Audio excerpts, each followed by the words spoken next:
Hello everyone, welcome to my channel. आज के इस वीडियो में हम लोग कुछ नए इंपॉर्टेंट क्वेश्चन को डिस्कस करते हैं। क्वेश्चन कुछ इस प्रकार है।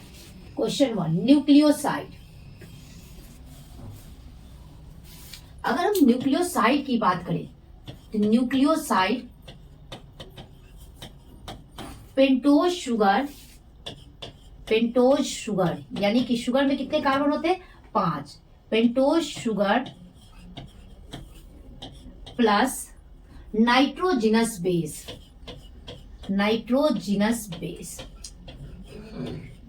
से मिलकर बना होता है। तो nucleoside pentose sugar plus nitrogenous base से मिलकर बना होता है। तो हमारे पास क्वेश्चन है कि न्यूक्लियोसाइड इज, तो अगर हम ऑप्शन को देखें तो इसमें फॉस्फेट नहीं होता है, तो ये भी गलत हुआ। इसमें फॉस्फेट, इसमें केवल पेंटोज शुगर मतलब 5 कार्बन वाला शुगर और नाइट्रोजिनस बेस होता है। Nitrogenous base. अगर हम डीएनए की बात करें तो डीएनए में डिऑक्सीराइबोज शुगर होता है, आरएनए में राइबोज शुगर पाया जाता है। तो हमारा सही आंसर क्या हुआ? A, sugar plus nitrogenous base. Question number 2, question second, nucleotide.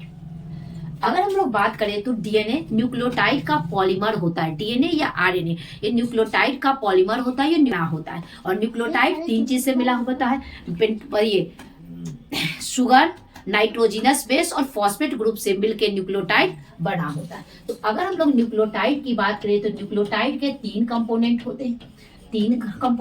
एक होता है पेंटोज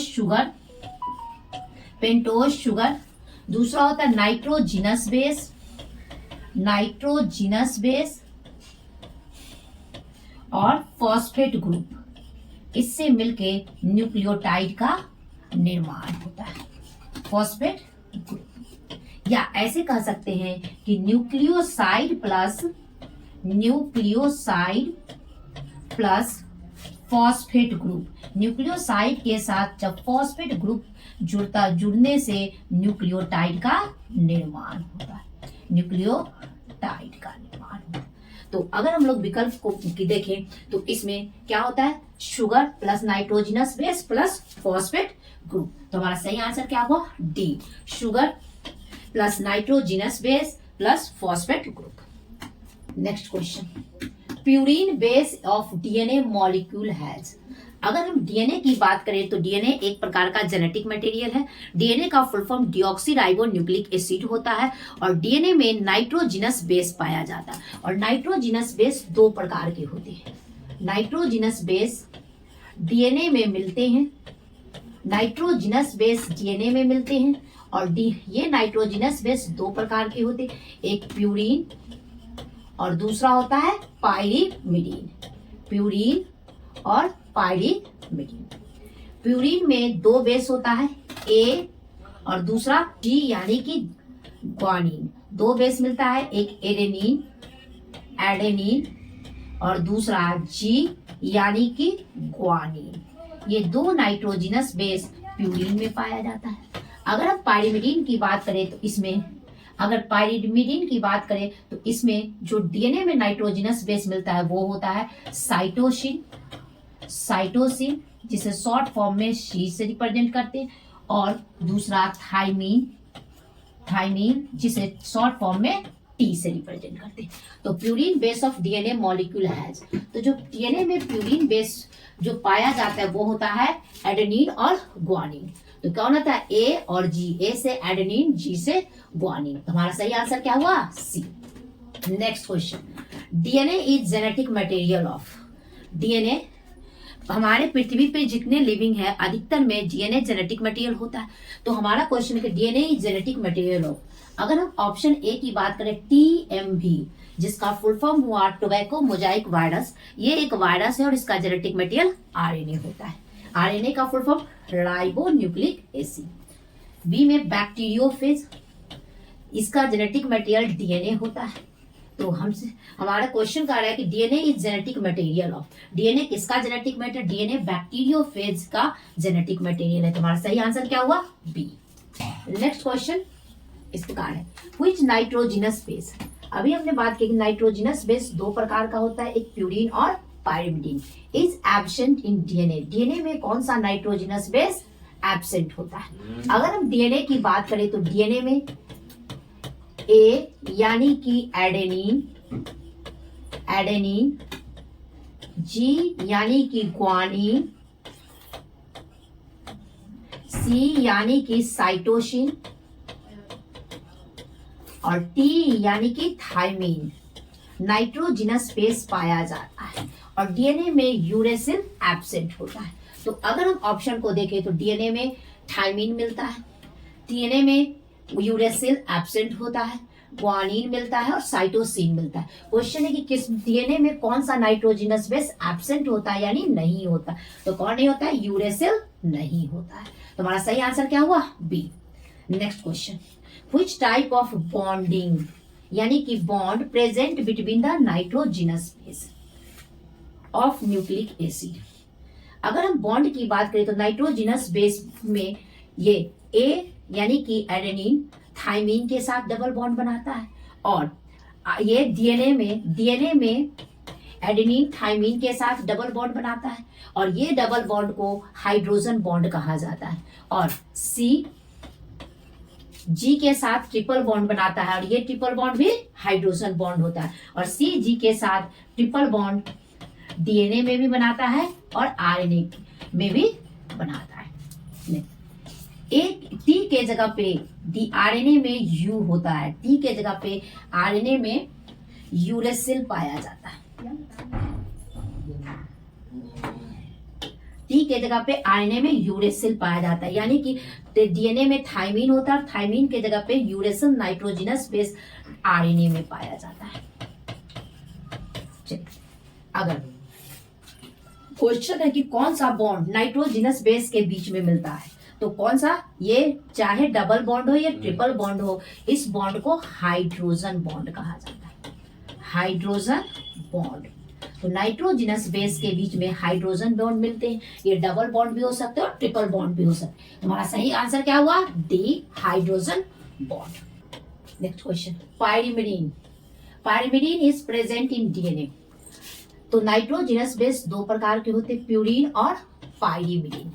प्यूरीन डीएनए में जो पायरिमिडीन, डीएनए में जो पायरिमिडीन नाइट्रोजिनस बेस पाया जाता है वो होता है साइटोसिन, साइटोसिन और दूसरा होता है थायमीन। डीएनए में यूरेसिल एब्सेंट होता है। तो pyrimidine present in DNA, DNA में कौन कौन से पायरिमिडीन नाइट्रोजिनस बेस होते हैं? साइटोसिन और थायमीन। तो अगर हम ऑप्शन को देखें तो यूरेसिल डीएनए में नहीं होता, यूरेसिल डीएनए में नहीं होता है। तो हमारा सही आंसर कौन सा हुआ? Cytosine and thymine. तो हमारा सही आंसर हुआ A, cytosine and thymine. DNA and RNA, हमें पता है कि डीएनए और आरएनए न्यूक्लियोटाइड्स का पॉलीमर है। तो DNA and RNA are similar in having polymer of nucleotides, ये न्यूक्लियोटाइड से जुड़कर बना होता है। तो हमारा सही आंसर क्या हुआ? C. Next one, which provided X-ray deflection data of DNA. DNA का एक्सरे डिफ्लेक्शन डाटा दो वैज्ञानिक के द्वारा दिया गया था, Maurice Wilkins and Rosalind Franklin. अगर हम वाटसन और क्रिक की बात करें तो इन्होंने डबल हेलिक्स स्ट्रक्चर डीएनए का दिया था। Double helix structure of DNA, double helix structure of DNA given by Watson and Crick, Watson and Crick. और एडविन चारगैफ ने बताया था कि जो डीएनए में जो नाइट्रोजिनस बेस होते हैं, एडेनिन, थायमीन, साइटोसिन और ग्वानिन, ये सब कांस्टेंट स्थिर होते हैं और इसका रेशियो 1 के बराबर होता है। तो हमारा question, who provided X ray diffraction data of DNA, तो ये Maurice Wilkins and Rosalind Franklin के द्वारा दिया गया था। तो हमारा सही आंसर क्या हुआ? A. Next question, deoxyribose sugar. DNA में डिऑक्सीराइबोज शुगर पाया जाता है एंड राइबोज शुगर, आरएनए में राइबोज शुगर पाया जाता है।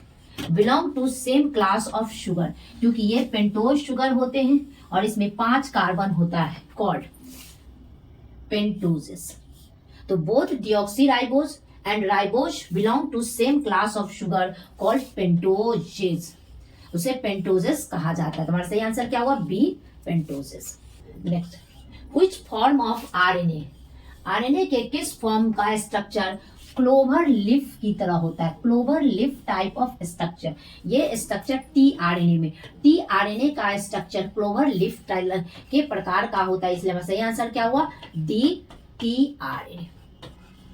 Next question, when Okazaki fragment synthesize. अगर हम लोग ओकाजाकी फ्रैगमेंट की बात करें तो ओकाजाकी फ्रैगमेंट डीएनए रेप्लिकेशन के दौरान, डीएनए रेप्लिकेशन जब होता है उसके दौरान ओकाजाकी फ्रैगमेंट का निर्माण होता है। ये जो ओकाजाकी फ्रैगमेंट टुकड़ा है, ये डीएनए में रेप्लिकेशन में जो डिसकंटिन्यूअस स्ट्रैंड बनते हैं, जो डिसकंटिन्यूअस स्ट्रैंड का निर्माण होता है, उस डिसकंटिन्यूअस स्ट्रैंड में ओकाजाकी फ्रैगमेंट का निर्माण होता है और इसको लैगिंग स्ट्रैंड भी कहा जाता है, लैगिंग स्ट्रैंड।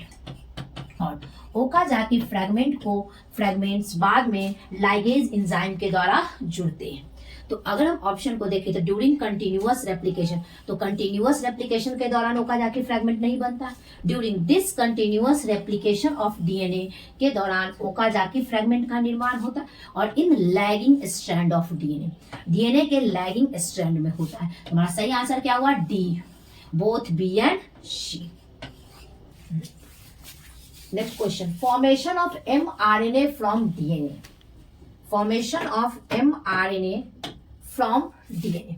तो जब डीएनए से mRNA यानी कि मैसेंजर आरएनए का निर्माण होता है, उस प्रक्रिया को ट्रांसक्रिप्शन कहा जाता है, ट्रांसक्रिप्शन।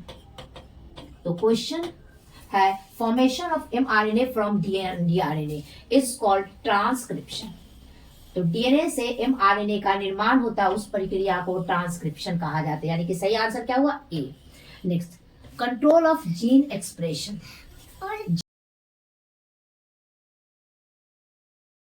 जीन के एक्सप्रेशन का कंट्रोल ट्रांसक्रिप्शन लेवल पे भी होता है, ट्रांसक्रिप्शन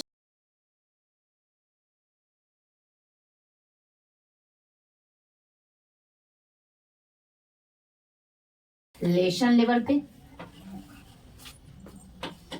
पे होता है। तो हमारा सही answer D, A and B, transcription and translation level पे। हमारा सही आंसर क्या हुआ, D. Which of the following is a wrong pair? इसमें से कौन से जोड़े रॉन्ग है? तो अगर हम बात करें, ए हमेशा डबल बॉन्ड टी के साथ बनाता है, सी हमेशा triple bond triple hydrogen bond G के साथ बनाता है, तो ए टी के साथ डबल बॉन्ड डीएनए में बनाता है, और 30 यानी कि थायमीन के जगह पे यूरेसिल आरएनए में मिलता है, आरएनए में मिलता है, और C triple bond triple hydrogen bond G यानी कि ग्वानिन के साथ डीएनए और आरएनए दोनों में बनाता है। तो क्वेश्चन है कि इसमें से कौन सा रॉन्ग पेयर है, रॉन्ग पेयर है। तो इसमें जी सी के साथ हाइड्रोजन बॉन्ड बनाता है, सही। ए हमेशा टी के साथ हाइड्रोजन बॉन्ड बनाता है डीएनए में, ए यू के साथ यानी कि यूरेसिल के साथ डबल हाइड्रोजन बनाता है आरएनए में, लेकिन ये गलत है। तो हमारा सही आंसर क्या हुआ, डी।